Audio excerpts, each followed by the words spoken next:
Ya, terima kasih Ibu moderator, yaitu Ibu Nur Kamila MPD. Yang berbahagia Ibu Bapak fasilitator, baik itu dosen, guru pamong, PPG dalam jabatan tahun 2022, serta para mahasiswa Daljab kategori 2 ya, ini insya Allah yang ikut secara daring dari tempat Ibu Bapak di rumah maupun di sekolah. Kalau sekolahnya masih masuk, kalau sudah libur atau sudah pulang karena sudah sore, sekarang pukul 16.00, 16 lebih 7 menit waktu Indonesia Barat, dan pukul 17 menit waktu tengah, dan 18 waktu Indonesia Timur.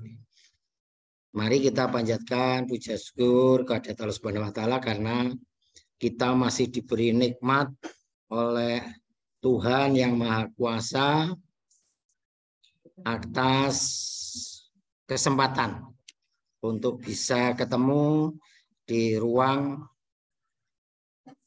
blended luring di ruangan ini dan daring di non jauh di sana.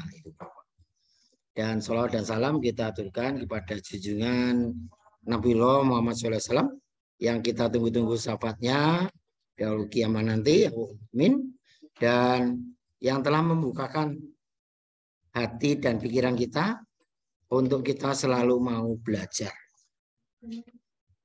Ibu Bapak yang berbahagia, izinkan saya Pak Kuku Munandar untuk bersama-sama dengan Ibu Bapak semua mengingat akan tugas pokok dan fungsi kita sebagai pendidik.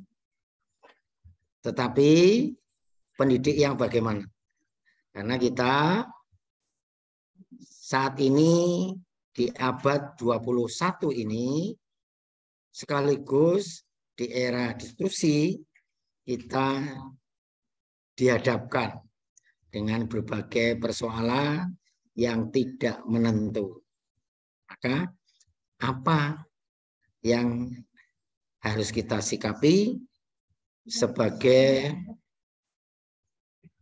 pendidik pada era digital ini? Maka Pak Ugo mendapatkan amanah untuk sedikit berbagi, mendiskusikan dengan Ibu Bapak semua, baik yang di ruangan ini maupun di layar maya, tentang profil atau karakteristik pendidik di era disrupsi yang ada ini. Izinkan saya ini bingung ya, karena blended, saya mau jalan-jalan, nanti wajah saya tidak terlihat. Mau duduk terus, kok sayang ya, duduk terus ya. Karena di ruang ini juga banyak dosen, banyak guru pamong yang hadir. Izinkan saya share screen untuk kegiatan. Oh, ternyata saya tidak dibolehkan ini. Share screen belum dijadikan co-host.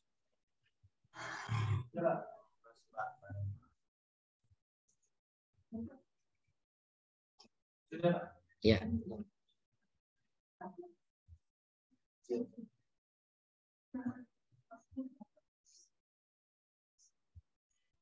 Ya, ini. Ya, jadi kepribadian pendidik di era disrupsi ini, apa yang harus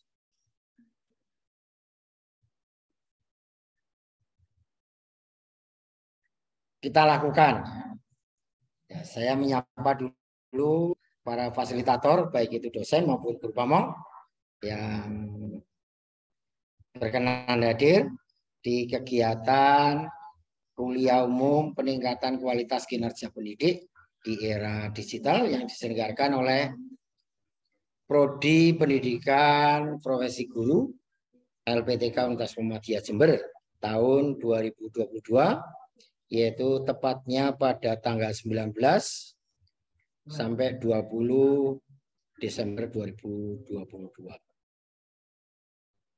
Serta mahasiswa PPG Daljab yang sebagai guru hebat, calon guru profesional. Yang kita tunggu-tunggu kiprahnya di kemudian hari. Sebagai pengantar, saya akan mengingatkan bahwa revolusi industri 4.0 yang sekarang lagi berlangsung, suka tidak suka, kita harus mau menerima era itu. Era ini menyebabkan ketidakpastian yang kompleks dan ambigu. Atau bahasa sehari-hari kita mengenal dengan VUCA, yaitu volatility, uncertainty, complexity, and ambiguity. Keadaan ini akan mengkhawatirkan kita semua. Kenapa mengkhawatirkan? Karena ketidakpastian ini dapat nilai-nilai karakter manusia. Apalagi kita sebagai bangsa Indonesia yang terkenal dengan kearifan sebagai bangsa Timur, bangsa yang dengan karakter yang baik, sehingga disarikan menjadi nilai-nilai dalam Pancasila. Sehingga dalam kurikulum Merdeka,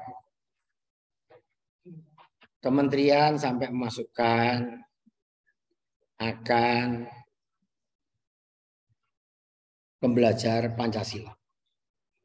Kenapa ini? Karena satu di antaranya kekhawatiran kita akan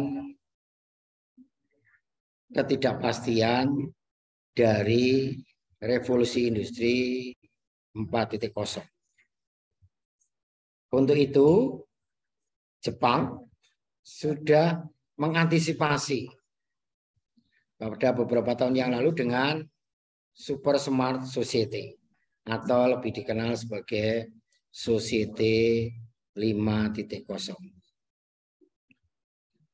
Ini dalam rangka untuk mengantisipasi gejolak disruption akibat revolusi industri 4.0.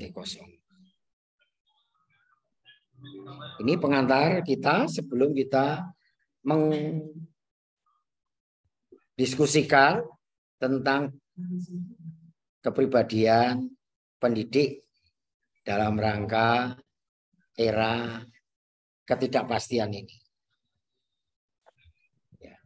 Super Smart Society atau Society 5.0 ini merupakan masyarakat yang dapat menyelesaikan berbagai tantangan dan permasalahan sosial dengan memuatkan berbagai inovasi di era evolusi industri 4.0. Apa yang dapat dilakukan? Yaitu satu, Internet on Things. Jadi internet untuk segala sesuatu. Suka tidak suka. Karena sekarang dimanapun tidak ada sekat karena adanya internet. Ibu bapak non jauh di sana dengan Pak Kuku yang ada di Jember.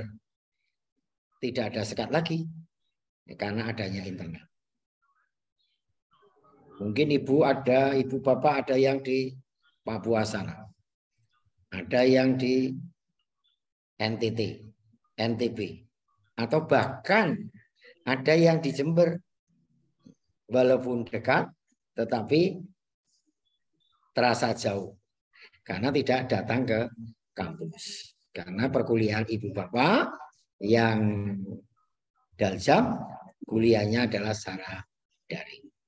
Begitu juga ibu bapak fasilitator, baik dosen dan guru pamong, ketemu dengan ibu bapak juga melalui tatap maya. Padahal kita berharap bisa tatap wajah secara langsung seperti PPG Prajab. Tapi apalah daya ketentuan dari kementerian di Dirjen GTK Direktorat PPG untuk daljam dilakukan secara. Yang kedua yaitu perlunya kita memahami artificial intelligence, yaitu kecerdasan buatan. Yang ini juga akan menolong kita dalam proses pendidikan. Karena bisa jadi pengetahuan oleh peserta didik kita akan lebih didapatkan justru bukan dari kita, dari pendidik atau gurunya, tetapi dari sumber-sumber yang lain. Maka artificial intelligence menjadi penting. Maka sekarang malah ada tawaran, ada HP katanya, gadget yang sekarang akan menanamkan chip. Maka kecerdasan buatan tersebut ditanamkan di pikiran kita, otak kita, agar gadget tersebut bisa diperintahkan tanpa harus kita berepot-repot. Yang ketiga, big data. Data dalam jumlah besar. Kenapa ini penting? Di dalam Society 5.0.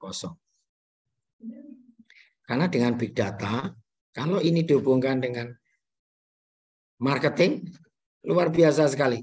Kita bisa mengetahui kesukaan konsumen di suatu tempat, baik skop kecil maupun skop besar. Begitu juga pendidikan apa yang sangat dibutuhkan pada suatu kawasan tertentu. Yang keempat yaitu robotik. Robot. Karena saat-saat ini banyak pekerjaan yang sudah digantikan dengan robot. Nah, 4 hal ini yang berbasis teknologi ini dalam rangka untuk meningkatkan kualitas hidup manusia. Jangan khawatir. Tetapi ini penting ya, yang kita sebagai pendidik. Bagaimana sosok pendidik Indonesia yang diperlukan di era tersebut? Ya. Apakah kita menjadi tidak diperlukan lagi? Atau bahkan bisa tergantikan? Saya yakin kita tidak berharap itu. Karena ternyata kita juga merasakan dalam pembelajaran di era disrupsi tersebut, di era pandemi yang melanda negara kita dan global, kita merasakan satu di antaranya karakter peserta didik terjadi loss. Mungkin pengetahuan bisa dipelajari melalui internet.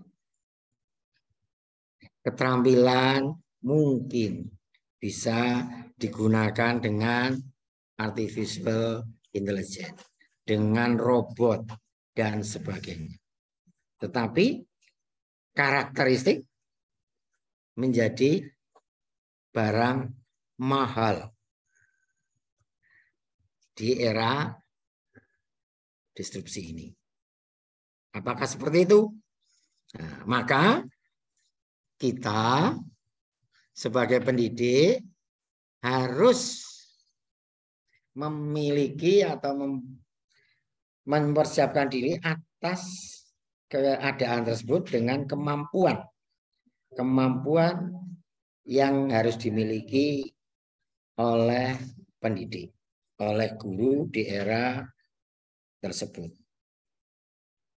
Nah, inilah kemampuan ini akan menjadi kepribadian pada saat ini dan saat masa-masa ke depan. Apa diantaranya? Saya ilustrasikan. Ini PPG FKIP Universitas Muhammadiyah Jember berharap bisa memfasilitasi ini semua. Yang pertama, guru harus memiliki keterampilan di bidang digital dan berpikir kreatif.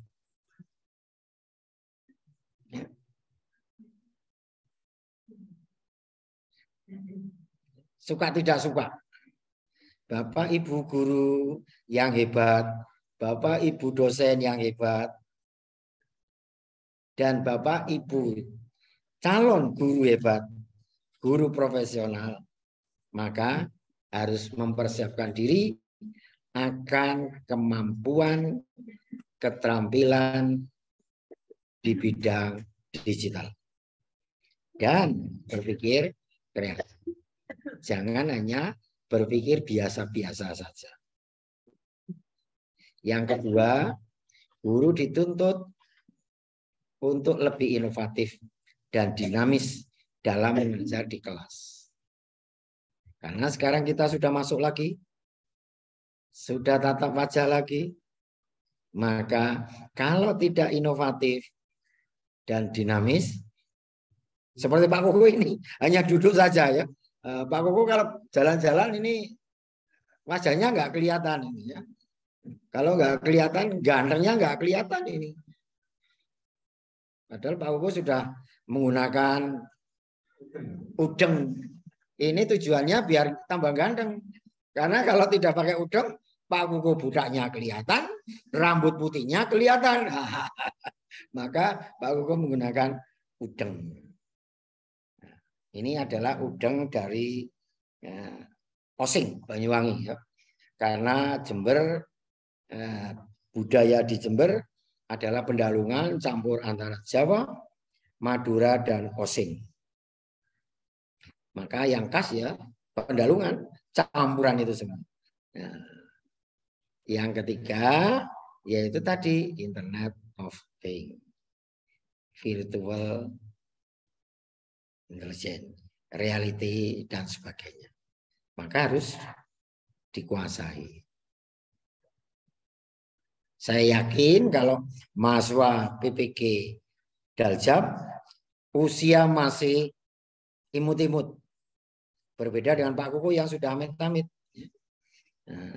Imut-imut dalam rangka membekali diri dengan berbasis internet dengan cepat dan mudah. Maka mengikuti perkembangan teknologi dengan cepat. Yang lain apa? Yang lain leadership, kepemimpinan. Ibu bapak dituntut menjadi leader di kelas ibu bapak. Karena leadership yang diharapkan, menurut Pak Koko, mohon maaf kalau keliru kita diskusikan ya. Apa yang diperlukan? Satu, kalau Pak Koko satu, pengetahuannya dulu ya. Karena guru hebat harus pengetahuannya dulu. Karena khawatir begini, guru vokasi keperawatan tidak memahami atas materi atau konten keperawatan. Bagaimana bisa terjadi? Guru matematika, maaf, kita tidak ada matematika. Agribis pertanian, tidak memahami tentang ilmu agribis pertanian. Begitu juga yang lain, dan yang lain.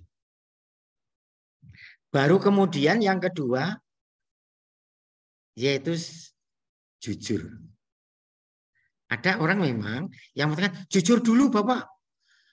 Nah, kalau jujur dulu, jujur tapi tidak ngerti tentang materi yang harus disampaikan kepada peserta didik. Sehingga Pak Hukum mengatakan, materinya dulu dipahami, maka ibu bapak, guru yang hebat pasti secara ijazah minimal D4 atau S1. Itu menunjukkan bahwa materi bidang studi tersebut sudah dikuasai. Baru kejujuran. Karena kalau tidak ada kejujuran, maka menyalahgunakan pengetahuannya untuk kepentingan-kepentingan tertentu yang sifatnya negatif. Dan yang ketiga apa? Sebagai guru, yaitu pedagogi. Bisa menyampaikan. Maka ini leadership sebagai guru ya. Kita berharap demikian. Mohon maaf, ini ada telepon masuk. Sebentar.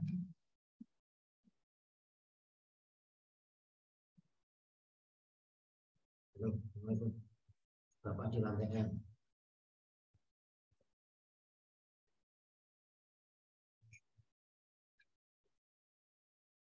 Nah itu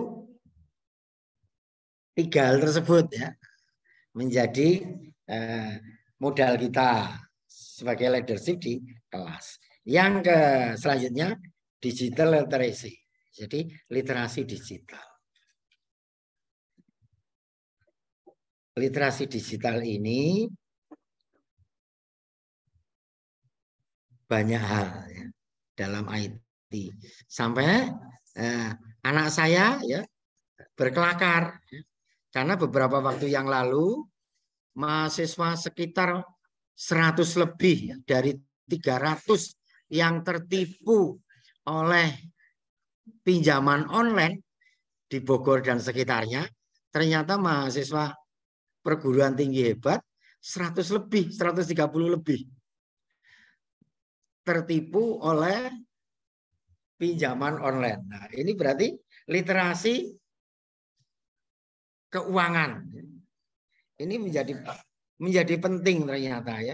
Ternyata tidak hanya kita yang tidak ngerti ya. Biasanya dikatakan ibu-ibu rumah tangga terjebak akan pinjaman online. Ternyata mahasiswa yang dari kampus hebat saja sampai juga tertipu pinjaman online yang sampai puluhan juta, bahkan ada yang ratusan juta. Diiming-imingi nanti dari pinjaman tersebut ditanamkan di saham marketing digital yang keuntungannya sekali transaksi 20%. Diiming-imingi begitu sudah itu literasi marketing digital. Kemudian literasi yang lain. Nah, maka kita sebagai guru juga harus melek itu, punya kemampuan itu. Nah, inilah karakter yang kepribadian yang juga harus dimiliki oleh pendidik. Yang lain communication, komunikasi. Komunikasi menjadi hal penting. Karena zamannya sekarang komunikasi tidak hanya tulis, tetapi komunikasi juga lisan. Komunikasi tidak hanya bahasa ibu dan bahasa Indonesia, tetapi juga bahasa PBB, bahasa internasional. Utamanya bahasa Inggris. Maka menjadi penting. Karena bisa untuk pergaulan secara internasional. Kemudian emotional intelligence. Ya, kemampuan mengelola emosi. Kita sebagai pendidik atau guru, sehari-hari kita sebut guru. Kalau kita bisa mengelola emosi kita, walaupun tanggalnya tanggal tua, gajian masih kurang sekian hari, uang sudah tipis. Kalau tidak dikatakan habis. Nah, kita menjadi kadang-kadang masuk kelas maunya emosi, mau marahnya saja, bikin troublemaker, bikin masalah. Dia bukan membuat masalah, dia ingin diperhatikan lebih dari kita sebagai pendidik. Saya yakin itu. Tetapi kita tidak menyadari itu. Padahal dia minta perhatian lebih. Coba didekati. Saya masih ingat. Saya di SMP, kalau saya tidak bisa mengerjakan tugas atau menjawab pertanyaan guru, pundak saya ditepuk-tepuk. Kemudian sambil berkata guru, "Mosok begitu saja kamu tidak bisa kok, temanmu bisa. Coba, ayo." Ternyata itu menyebabkan saya terpukul. Besok lagi saya jangan sampai itu terjadi. Kadang hanya ditepuk-tepuk saja. Jadi padahal gurunya kadang memang ya tahu lah kuku bodoh nih teman. Kadang gitu ya. Nah itulah satu di antaranya. Kemudian guru suka tidak suka harus juga mau mengembangkan entrepreneurship, jiwa bisnis, karena dalam era ketidakpastian ini peserta didik kita harus dibekali berbagai hal, termasuk jiwa-jiwa entrepreneur. Penting untuk ditanamkan itu. Global citizenship, team working, problem solving, itu yang harus plus kemampuan abad itu dengan istilah kita sering 4C, yaitu creativity, critical thinking, communication, collaboration. Maka ini mungkin tadi sudah dibahas oleh Pak Hatip, karena Pak Hatip di abad 21. Maka dengan demikian inilah peran kita sebagai pendidik di dalam mempersiapkan nah, satu di antara kunci dalam pembangunan sumber daya manusia dalam pendidikan adalah 3 hal. Nanti yang kita bahas pentingnya knowledge, skill, and attitude. Pentingnya pengetahuan, keterampilan, dan sikap. Karena pada dasarnya pendidikan itu tujuan utamanya adalah membentuk karakter dan membangun peradaban. Pendidikan tidak hanya untuk membuat orang cerdas pandai, tetapi atas semua itu harus punya karakter dan tahu peradaban. Maka karakter yang diharapkan yaitu etos kerja, gotong royong, integritas. Sehingga apa yang karakter-karakter ini yang bisa kita tanamkan kepada peserta didik kita. Kita tularkan kepada peserta didik kita. Nah, bagaimana sosok manusia Indonesia yang utuh dan mampu bersaing di era disrupsi ini? Apa ini tugas pendidik? Kita kembali kepada Undang-Undang Sidiknas, walaupun ini akan diganti, tapi sampai sekarang prosesnya masih berjalan. Semoga apa yang perubahan undang-undang tentang sistem pendidikan nasional yang include dengan kegiatan-kegiatan lain tetap bisa menjamin apa yang diharapkan dalam pendidikan, yaitu manusia yang beriman, bertakwa kepada Tuhan Yang Maha Esa, berakhlak mulia, sehat, dan sebagainya. Di pasal 3 kita bisa membaca. Nah, dengan itu semua berarti ada sikap spiritual, sikap sosial, pengetahuan, dan keterampilan. Di KM, kurikulum merdeka, sikap spiritual, sikap sosial dikemas di dalam profil pelajar Pancasila. Maka suka tidak suka, kalau pada K13 tidak menjadi kewajiban guru mapel selain PPKN dan agama. Tapi pada KM semuanya menjadi kewajiban kita untuk melakukan evaluasi. Itu dipersiapkan dengan baik kepada peserta didik kita. Sikap berarti tahu mengapa. Keterampilan tahu bagaimana. Sedangkan pengetahuan tahu apa. Inilah maka manusia unggul Indonesia bisa tercapai. Semoga cita-cita bangsa kita tahun 2045 manusia unggul, manusia emas Indonesia bisa tercapai. Semoga sebelum tahun itu malah sudah tercapai. Lalu bekal apa yang harus dilatihkan kepada siswa agar bisa hidup dan berperan di era disrupsi abad 21 ini? Nah, ini Ibu Bapak, guru hebat, dosen hebat, sudah paham sekali bahwa abad 21 itu maka ada beberapa hal yang harus disiapkan. Ya. Learning environment, bagaimana lingkungan belajar kita dipersiapkan dengan professional development, pengembangan secara profesional, kurikulum itu dipersiapkan, standar assessment disiapkan. Maka core subjek dan tema-tema abad 21 itu sudah ada di kurikulum. Maka masing-masing core subjek bidang studi Ibu Bapak sudah memang.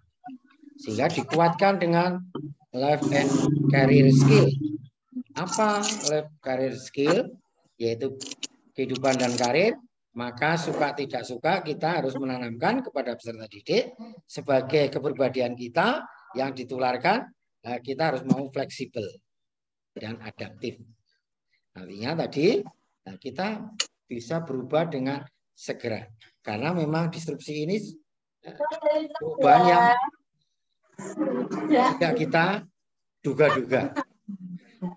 Apalagi pemerintah kita sampai mengatakan tahun 2023 akan terjadi krisis global lagi. Tapi insya Allah kita sudah siap. Saya yakin. Karena pengalaman membuktikan Indonesia krisis tahun 98 kita bisa melewati dengan baik. Krisis akibat pandemi mulai 2019 sampai awal 2022 kita bisa mengatasi dengan baik. Kemudian berinisiatif dan mandiri. Dan sebagainya dan sebagainya. Itu bekal untuk hidup dan karir kepada peserta didik yang mau dan akan mengisi abad 21. Mungkin kalau seperti Pak Kuku sebentar lagi sudah selesai. Karena sudah asar dan maghrib. Kalau ibu bapak guru mungkin masih duhur, masih usia 30, masih lama. Karena kalau Rasulullah mengatakan umat Rasulullah umurnya 60 sampai 70. Pak Kuku sudah masuk itu. Sehingga semoga husnul khotimah. Kemudian pembelajaran yang inovatif. Maka kreatif, inovatif. Ibu bapak Maka sebagai guru pembelajar harus selalu belajar. Walaupun ibu bapak hebat, yang non jauh di sana nanti selalu lulus PPG, tolong tetap mau belajar dan belajar. Jangan berpuas diri karena sudah lulus menjadi guru profesional, apalagi sudah cair TPP-nya, tunjangan profesi pendidiknya, lupa akan inovasi-inovasi yang harus dilakukan di kelas ibu bapak. Berpikir kritis dalam menyelesaikan masalah, komunikasi dan kolaborasi. Sedangkan informasi, media dan teknologi skill, maka keterampilan apa yang harus dipersiapkan? Melek informasi, melek media, melek IT, dan sebagainya. Silakan Ibu Bapak kalau ada yang dikomentari ya, ditanyakan. Karena tadi Pak Kuku mulai jam 16 tapi harus selesai jam 17 ya, atau 5 sore Indonesia Barat. Maka silakan Ibu Bapak kita komunikasikan. Boleh kita diskusi ya. Pak Koko tidak lebih hebat dari Ibu Bapak. Baik Bapak Ibu Bapak dosen di ruangan ini maupun guru pamong di ruangan ini serta Ibu Bapak guru yang hebat non jauh di sana di ruang maya. Silakan. Baik Bapak dan Ibu, monggo jika ada diskusi silahkan raise hand dulu, kemudian akan kami buka mic-nya. Pembahasannya fokus pada Oke, baik Pak Edi Susanto. Sebentar Pak Edi. Silahkan di-unmute Pak ini Edi. Sampai karena saya membuat slide itu sampai memang saya perhitungkan sampai 2,5 jam ini. Siap. Moga Pak Edi disampaikan langsung pertanyaannya. Sebenarnya saya tidak bertanya Pak, cuma sekedar refleksi yang saya ikuti PPG di Darjat kategori. Ya, silakan Pak Edi. Memang ya banyak sekali yang saya dapatkan di PPG Darjat, termasuk pengalaman pengalaman belajar serta cara mengajar yang yang berbeda seperti sebelumnya.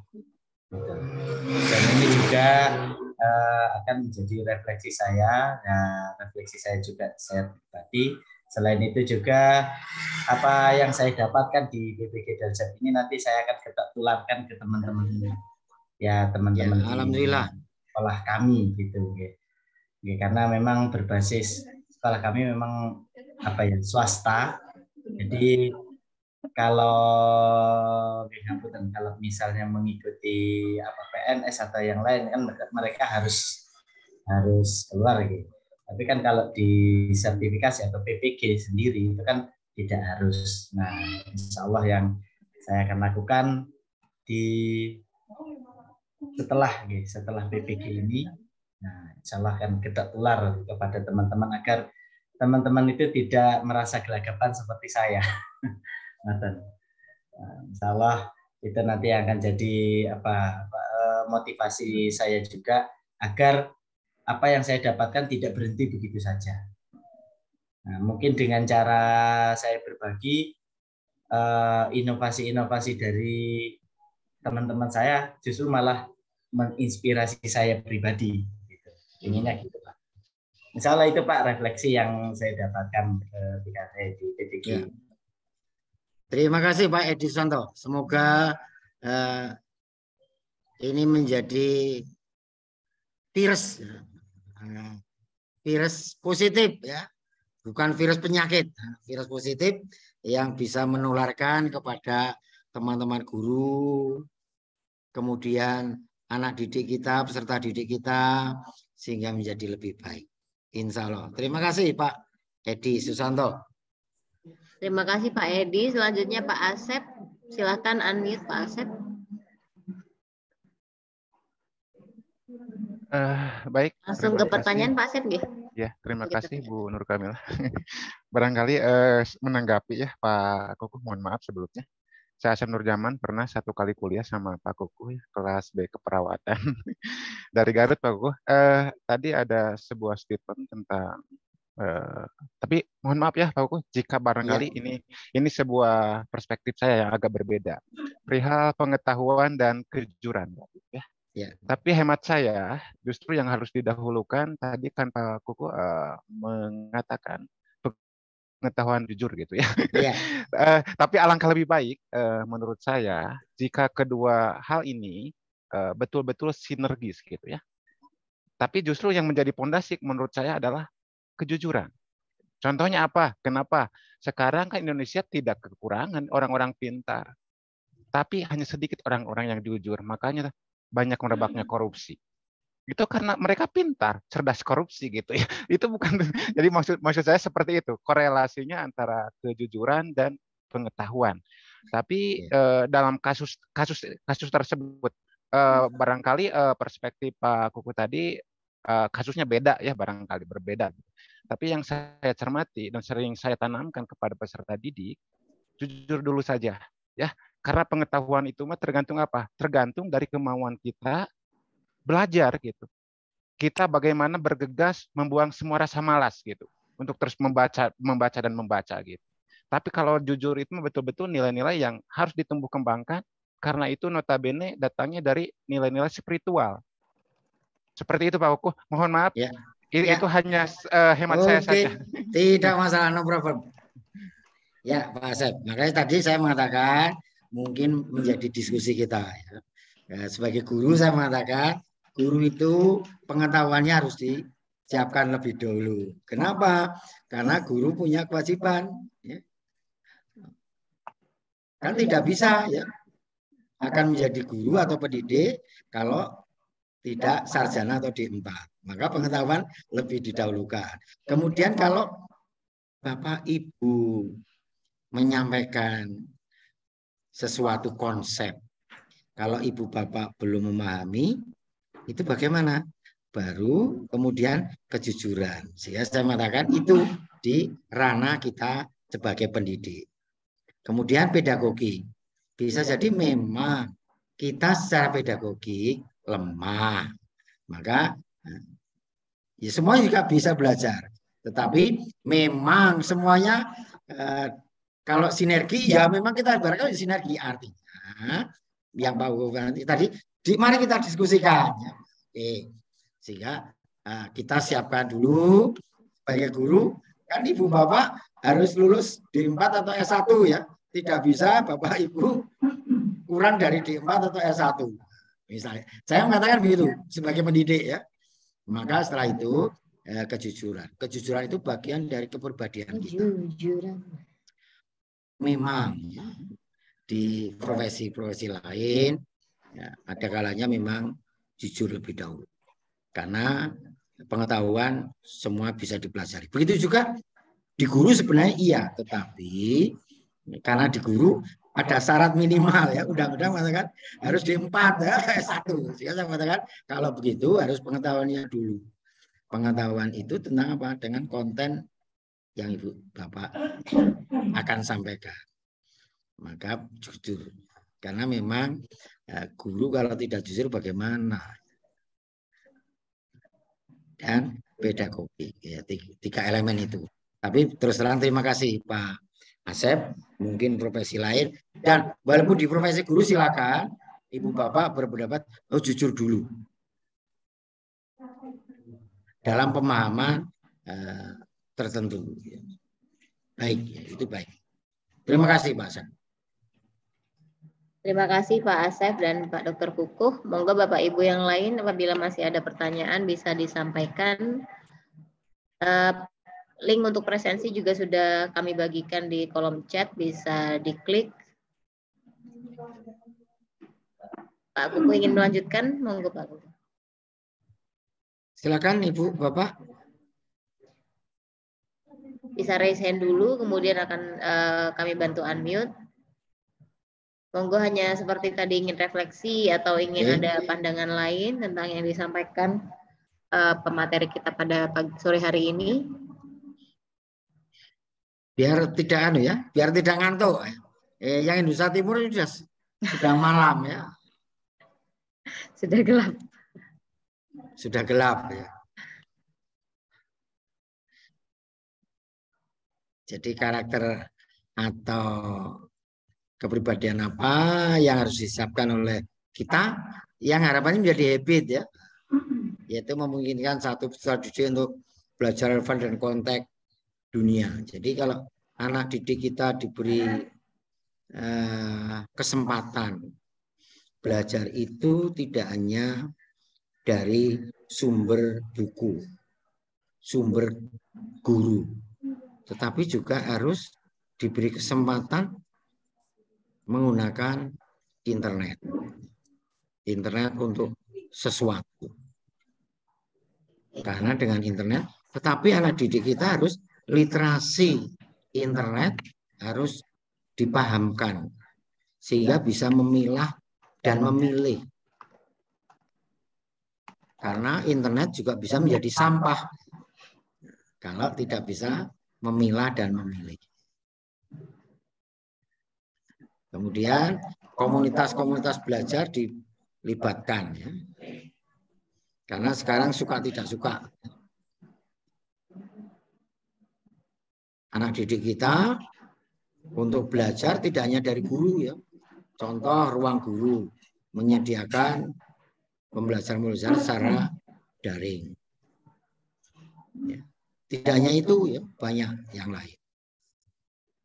Maka secara riset ternyata 2/3 kemampuan kreativitas seseorang diperoleh melalui pendidikan. Itu kreativitas ya. Sedangkan 1/3-nya berasal dari genetik. Tetapi sebaliknya, kemampuan intelijen dari pendidikan kita tambahnya sedikit sekali. Karena genetik yang besar. Suka tidak suka itu. Tetapi jangan khawatir. Itu kan genetik berhubungan dengan intelijensia. Ternyata walaupun IQ seseorang tinggi, belum menjamin dia bisa hidup dengan sukses. Ternyata kreativitas seseorang itulah satu di antara yang menentukan kesuksesan. Karena tidak semua IQ-nya tinggi. Anak didik kita termasuk Pak Kuko ya. Pak Kuko IQ-nya saat ujian tes IQ hanya normal-normal saja. 110. Mungkin ibu bapak ada yang 145. Seperti juga Pak almarhum Prof. Habibie. Itu 145. Luar biasa memang. Kemudian dia secara genetiknya bagus. Pendidikannya juga bagus sekali, maka paket komplit. Itu paket komplit. Maka kita harus memberi kesempatan seluas-luasnya kepada peserta didik kita, anak didik kita. Ya. Kembangkanlah kemampuan peserta didik kita untuk berkembang sesuai dengan kemampuan dan ranah kognitif, afektif, dan psikomotorik yang memungkinkan untuk dikembangkan. Janganlah kita menutup-nutupi. Kalau memang anak tidak suka matematika, jangan selalu dipaksa. Maka di SMA ada jurusan IPA, jurusan IPS, jurusan bahasa. Kalau di SMA. Kalau SMK bagaimana? SMK juga ada jurusan macam-macam. Maka kembangkan itu.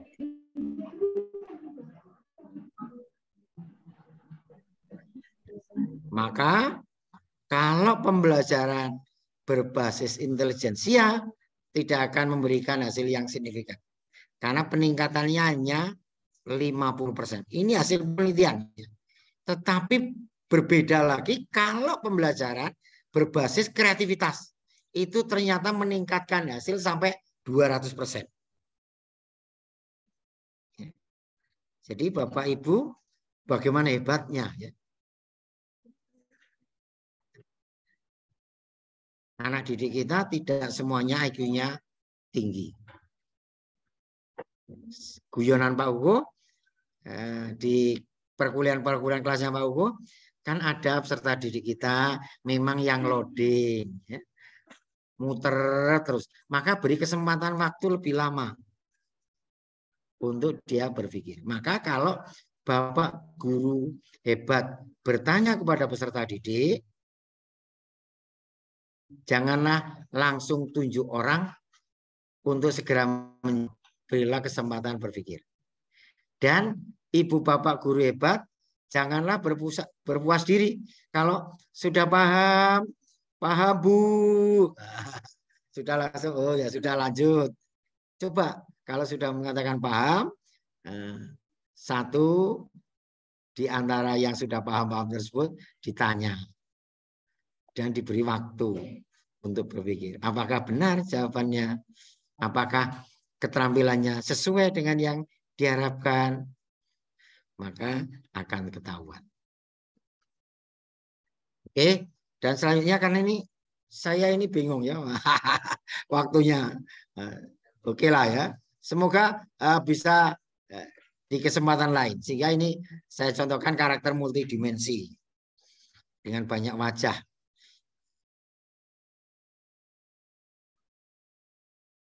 Nah, sebenarnya kita bisa memberikan pembelajaran kita dengan masalah.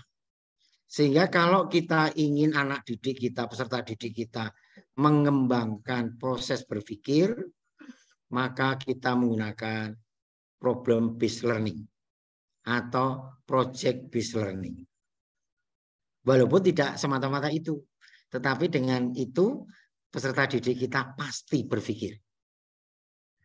Yang dimaksud berpikir, memangnya tidak Pak. 2 tambah 2 sama dengan berapa? Titik-titik. Jawabannya 4 apa enggak berpikir? Ya berpikir, tetapi berpikir tingkat rendah. Tetapi kalau permasalahan yang dilontarkan, kemudian peserta didik kita akan memecahkan atau proyek akan dilaksanakan, maka anak didik kita otaknya akan terjadi kontradiksi. Maka akan dibenturkan dengan berbagai permasalahan.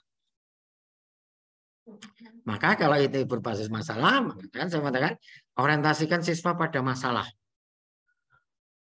Bisa apa? Bisa menggunakan cerita, fenomena, sehingga terjadi konflik kognitif di otak siswa.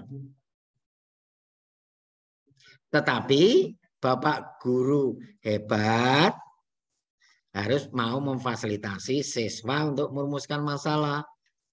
Karena ada yang siswa berpikirnya tidak sama dengan yang lain. Merumuskan masalah itu sudah keren, ya. Kognitif tingkat tinggi sekali. C6.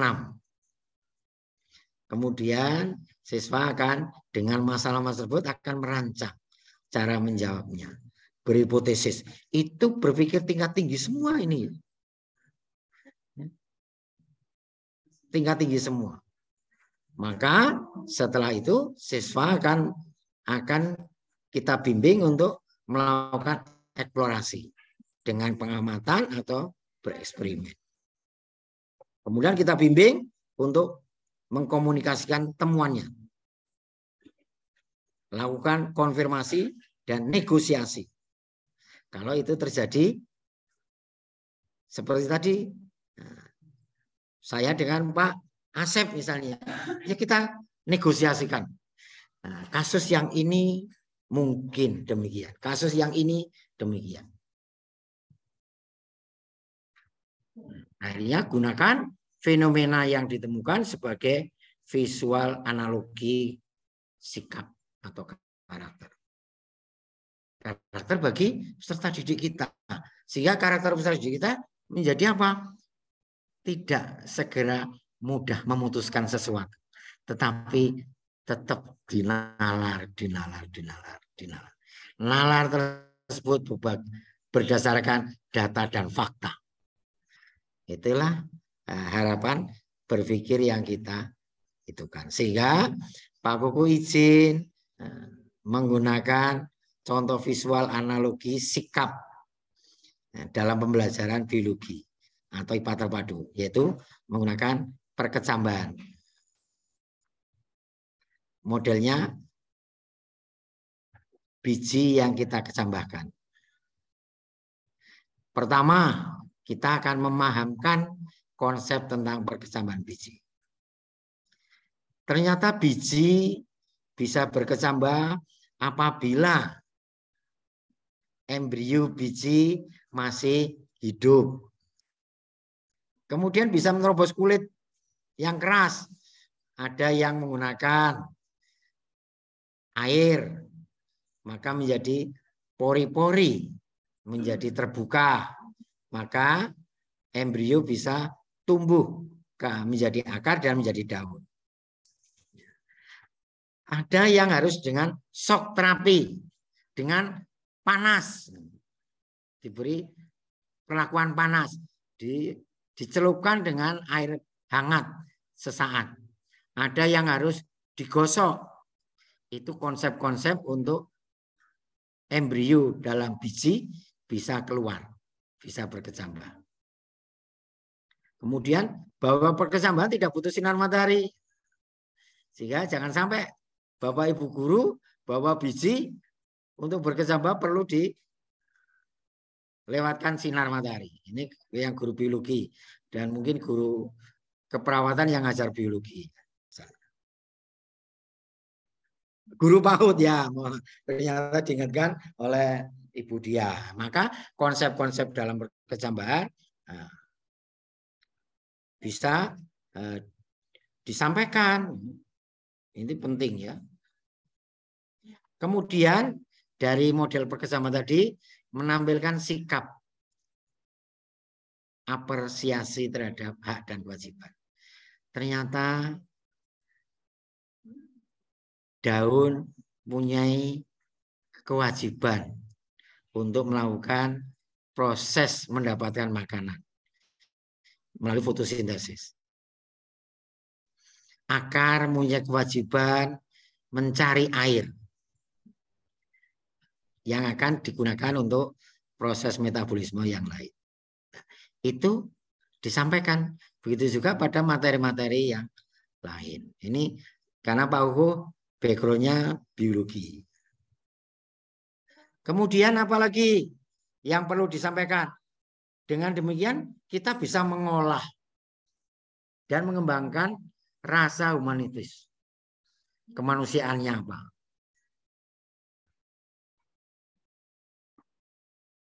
Contoh dalam kehidupan sehari-hari bahwa untuk bisa tumbuh kembang juga butuh sesuatu.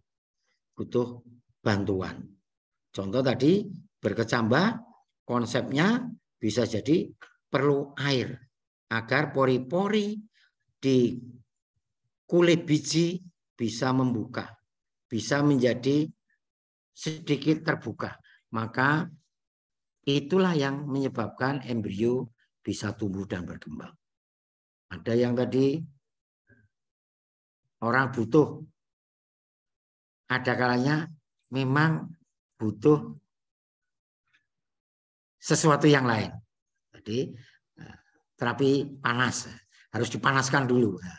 Ya apa yang bisa dilakukan oleh kita sebagai pendidik ya, itu akan bisa disampaikan.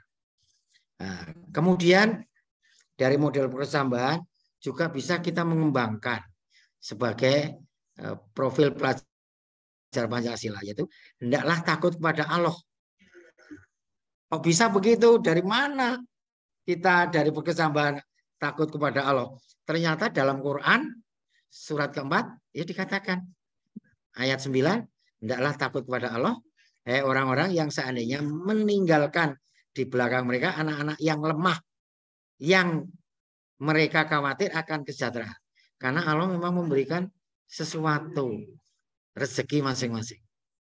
Yakinlah itu. Tetapi kita persiapkan. Ya, kita persiapkan.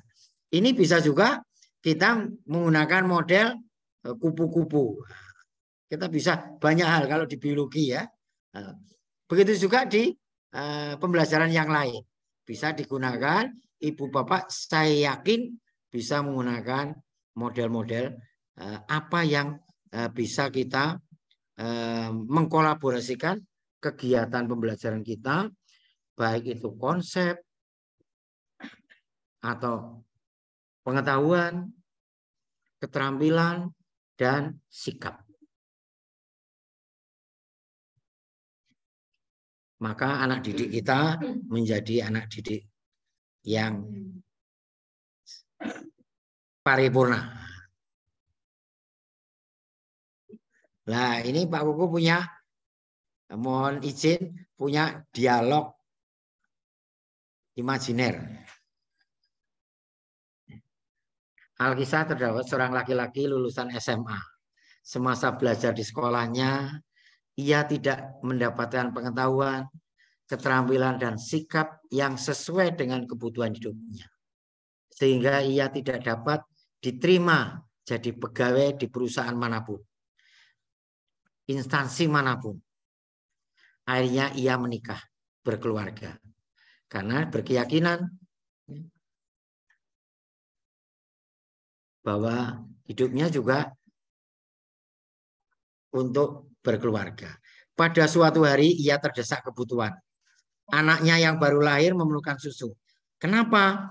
Karena si ibu tidak bisa menyusui babynya dengan sempurna. Karena sedikit ASI yang dihasilkan atau terjadi penyakit pada glandula mamai. Maka suka tidak suka harus diberi air susu formula. Karena kasih sayangnya kepada anaknya, ia akhirnya mencuri susu di pusat perbelanjaan. Dan kebetulan ia ketahuan mencuri. Ia dipukuli massa, akhirnya meninggal. Di alam kubur ia diperiksa malaikat. Dalam pemeriksaan ia menyatakan benar ia mencuri karena terdesak akan kasih sayang kepada anaknya. Malaikat bertanya, tapi mengapa kamu mencuri, hai si fulan? Karena saya tidak punya uang. Mengapa tidak berusaha mencari uang? Karena saya tidak memiliki keterampilan untuk bekerja. Ya sudah, kamu masuk neraka sana. Si fulan usul kepada malaikat. Ya Tuhan malaikat, ada satu hal yang saya usul sebelum saya masuk neraka. Tolong masukkan pula guru-guru yang menyebabkan saya tidak memiliki keterampilan. Maka kita sebagai guru juga punya andil.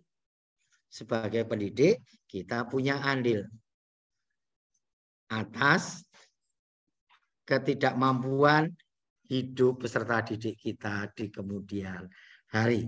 Wallahu a'lam bishawab. Mohon maaf apabila kurang berkenan. Semoga memberikan manfaat apa yang kita diskusikan ini. Silakan kalau Ibu Bapak ada yang dikomentari ditanyakan.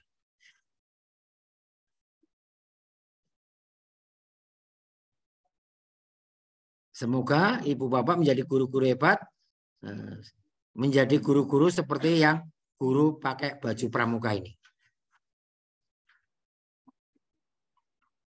Jangan kayak guru yang sebelahnya pakai masker ya. Sudah budak putih tua lagi. Silakan Bu Nur Kamila, mungkin teman-teman ada yang berkomentar berseloroh. Silakan. Ya. Oke Pak, ini banyak yang sepakat kalau Bapak tetap mempesona ini. Baik Bapak dan Ibu, monggo. Ini tadi saya baca sepertinya ada komentar tentang pengetahuan dan kejujuran, Pak ya. Ya. Jadi silakan. Tetap ada yang berpendapat bahwa bukan lebih dulu mana, tapi berjalan beriringan. Jadi pengetahuan dan kejujuran sama pentingnya. Sehingga karena bilang begini, karena kalau tidak jujur, karena kalau jujur sampai belum S1 tidak bisa dipercayai. Bagus ya. Oke.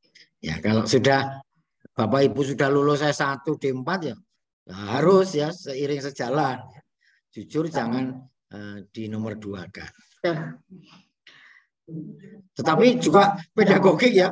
Nanti Ibu Bapak kata Pak Kuko pedagogiknya nomor 3. Jadi saya tidak bisa ngajar tidak mengapa. Saya mengajar tanpa menggunakan model pembelajaran sintak yang benar tidak mengapa.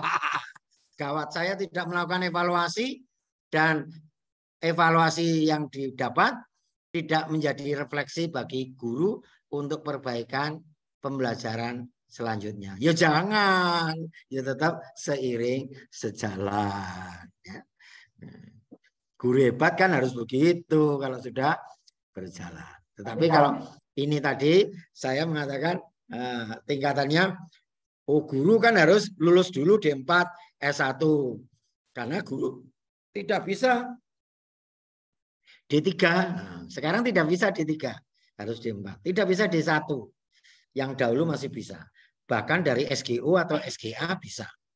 Sekolah guru A, sekolah guru olahraga, atau SPG, sekolah pendidikan guru. Yang setingkat SMA atau SMK. Sekarang tidak bisa. Harus minimal D4 atau S1.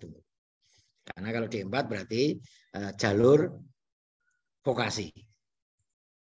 Kalau S1 jalur akademik. Terima kasih banyak Bapak Dr. Kukuh Munandar atas materi pada sore hari ini. Bapak dan Ibu semua, terima kasih atas partisipasinya.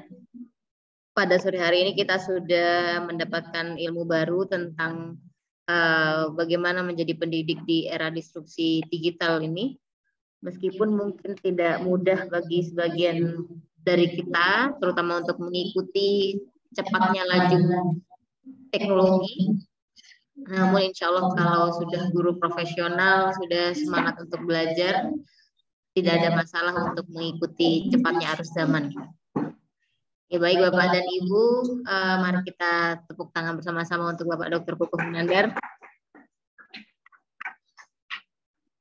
Bapak dan Ibu jangan lupa untuk mengisi presensi di yang sudah saya bagikan di kolom chat. Silahkan di scroll ke atas untuk mendapatkan linknya, atau mungkin nanti akan dibagi oleh admin kelas masing-masing. Bapak dan Ibu, sekian untuk kegiatan. Foto bersama dulu Ibu. Oh siap Pak. Terima kasih sudah diingatkan Pak Dekan. Mari Bapak dan Ibu, kameranya dan senyum termanisnya. Ini Bu Alfi, masalah kacamatanya nggak nguati ini ya. Bu Alfi, Fauziah. Kacamatanya hitam.